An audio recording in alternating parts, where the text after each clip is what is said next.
Now back to Cofield and Company, live from Stadium Swim at Circa Las Vegas.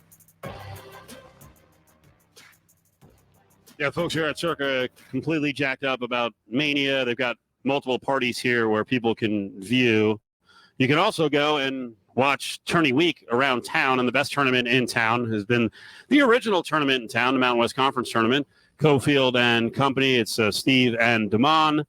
On this Thursday, we've been lucky enough to have a lot of the Mountain West Conference coaches call in to preview the tournament. And national runner-up from a year ago, San Diego State, and Brian Dutcher is on the horn with us now. Coach, how are you? Good, Steve. Thanks for having me. I appreciate you coming on. Did you get a chance to watch New Mexico and Colorado State and that fantastic final couple of minutes? Crazy. The thing with this league is you're either a game out of first or a game out of the play-in game. That's how it's nuts, right? It is this year. Yeah, I mean, Colorado State, there's still a lot of season left to go. They've got 5 games left, but they went from getting the day off on Wednesday to the bottom of the 7 heap where they may have to play on Wednesday. We say it every year, but this really is the deepest in terms of tourney quality rosters and teams that we've seen in the longest time. Yeah, no question. I mean, they're talking 6 Mountain West teams in the NCAA tournament. That's legitimate. And if the Rebels had been at full strength all year, they'd be in the conversation because they're having an outstanding year and could easily be in first place right now.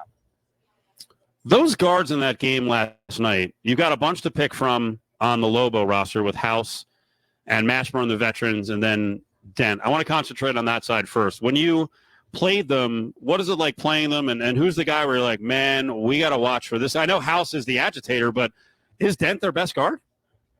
Dent's their best playmaking guard who can score.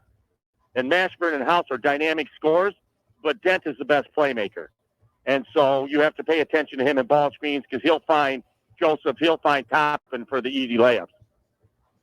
Do you like playing a guy like against a guy like Jalen House? Oh, come on. It's a nightmare. He affects the games at both ends of the floor. Yeah. I mean, what he did to us in the pit this year was just dismantle us single-handedly. He gets into you defensively. He gets the crowd incensed, and he makes big baskets. So House is a dynamic player. He's the guy you love to hate. Brian Dutcher is with us, Mountain West Conference Tournament, March 10th to the 16th here in town at the Thomas & Mack. You can get your tickets right now at the MW.com or UNLVtickets.com. I'm glad you mentioned House gets the crowd going. You guys have had some players over the years who had that skill. As a coach, when that guy's on your side, there is a fine line, right, in terms of getting the crowd agitated, but also getting the job done and not, watching that player not take himself out of the game. Yeah, I mean, that's Jamal Franklin from a number of years ago. Yep. Jamal was an instigator, but he was a winner. And so you love to have the guy on your team like that, but you also have to know you got to channel that in the right direction.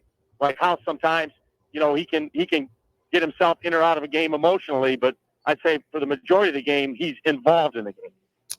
Yeah, Franklin was definitely a guy when he went on the road, he would drive people nuts. He was absolutely brilliant with the officials. He had a great head throw, so he'd get some fouls that way. Now, the guard on the other side is sort of a different personality, and this is one of the feature teams along with New Mexico, along with yourself, and we'll talk about some others.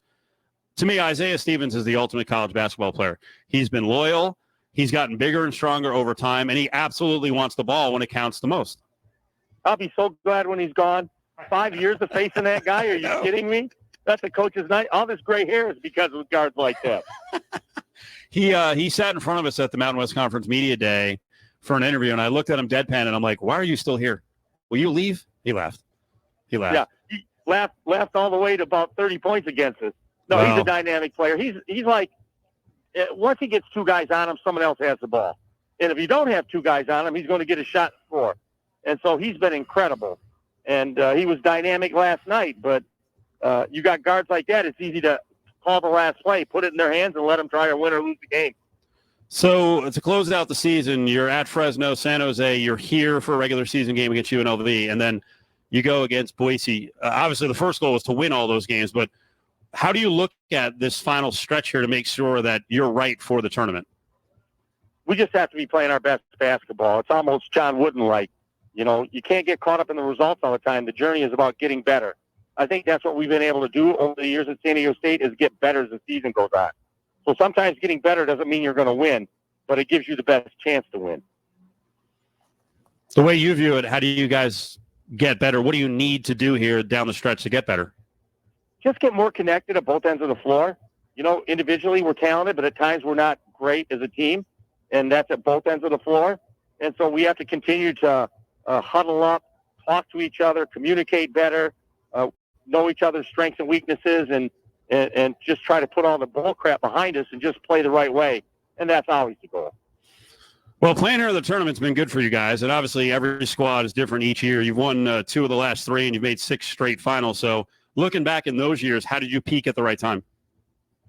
Just by focusing on the important things, and that's playing team basketball, that's knowing that defense and rebounding win championships.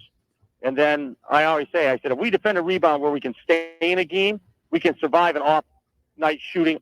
We can survive a not-so-great offensive night, but eventually we'll figure something out that works. And so we base everything on defense and rebounding, and then try to figure out what's working offensively on that night. March 10th to the 16th, Mountain West Conference Tournament is back again here in Vegas at the T&M. You can get your tickets at themw.com. We're talking to San Diego State head coach Brian Dutcher. I'm intrigued to hear your answer on this one. I hear a lot of coaches kind of complaining about NIL and that it needs to be fixed. And we see on the college football side, I think guys are walking because of it. I look at you and the way you built your program over the years. And for you, I don't think you hate NIL. Am I wrong on this? The way you layer your classes and transfers has always been part of the program. Is NIL something you don't like? No, I like NIL. And I wish I had more of it, Okay. But yeah. You have what you have, Every program is a different amount. But I think what you'll see, too, is even the teams with all the NIL, that doesn't equal success. You have to have the right people in your program and about the right things that fit your model. And just because you have more money doesn't mean you're going to have better players or better chemistry. And I think we can see this year. Some of these teams with deep pockets NIL-wise are not having success on the floor. And I like that, too. You still have to make good decisions as to who you have on your team. Another topic to hit. I was in Colorado Springs with UNLV last night. I do sidelines, kind of jack of all trades on the broadcast.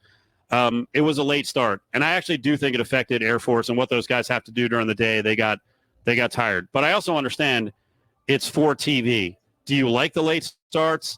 It's sort of a fine line, right? You want the TV exposure, and I think you guys want that coveted, after dark spot as a conference, don't you? Yeah. Well, TV dictates it. I wish we were a Power 5 conference where they were paying us $40 million a year to play that way. Yes. But they're not. They're getting a discount on the Mountain West to play late at night, and it is what it is. We want the TV money, we want the exposure, so we have to sometimes take these late starts, which aren't ideal for anybody. Fans most importantly. Yeah. To have fans come out having to work the next day to an 8 o'clock game, that's hard on everybody, players and fans. Well, and I think in the Pacific time zone, a lot of the schools can deal with it because it is an hour earlier. I think you guys are going to draw no matter what. I think when UNLV wins consistently, we're talking like 23 to 25 wins, those fans will come out. But I do think the mountain time zone schools, it does hurt their crowd, so there's a little give and take there. I wanted to ask you about your roster. First of all, I've been pointing out Jaden Ledee, along with Zach Edey, are 2 of the most amazing bigs in the country in drawing fouls, but not picking them up. Is that an instinct with Ledee, or is it something that you've drilled into him? Because he is not often in foul trouble. No, he does a good job of avoiding fouls, and he has to do that for us to be good. He can't pick up fouls. And I think once you gain a reputation of being a really good player, important player, and I'm not saying the rest favor him, but they're less likely to call a cheap one on it. Right. So I think you do get some respect from the rest when they know that you're potentially an All-American player, that you're valued in the league. And I'm not saying they cheat for him, but I think sometimes you can avoid a foul by having a big reputation. I'm going to throw an X factor at you about your team of player, and maybe it's someone else that you want to mention. When I saw what Elijah Saunders did down the stretch against New Mexico, alley-oop, incredible athleticism, a couple of threes. Is he one of those guys who is an X factor? Because you got him down to about 14 minutes per game the last 7. He will, for the season, he's averaging like 20.3. Where are you with Saunders right now? He and Jay Pal are important to us, who are starting at the stretch for now. So when they make threes, we're really good. And we went to Utah State and got beaten a close game, and we made 2 or 3 threes for the entire game. And so they both have an ability from that position to shoot the ball in. And I think it was a one-possession game when Elijah had a wide-open three at Utah State. I take all day, and it didn't go in. So sometimes you live and die on the three, and that's a case where it would have gone in. Maybe we could have had a better result. We got about 30 seconds left. UNLV played you guys okay for the latter 25 minutes, but you guys have a gift getting out to quick starts against them. What do you think happens this time around at the Thomas and Mack in terms of the competition? It seems like that game was 8 years ago. Yeah. So it's two different teams. Yeah. We're playing different. They're playing different. And I don't think the first game will really be an indication as to how this one goes at all. Yeah. So we'll study them like it's the first time we're playing them this year, try to see what they're doing well, and try to come up with a decent game plan to give us a chance to win a road game, which is hard to do. Yeah. We have 7 losses, and all 7 are quad 1 road losses. So those are our 7 losses, 7 quad 1 road losses. So it's been brutal this year on the road, and we'll continue to be in this conference. Well, we'll see you in a couple weeks, and then just after that for the Mountain West Conference Tournament. I appreciate a couple minutes. Thanks, Coach. Thanks for having me.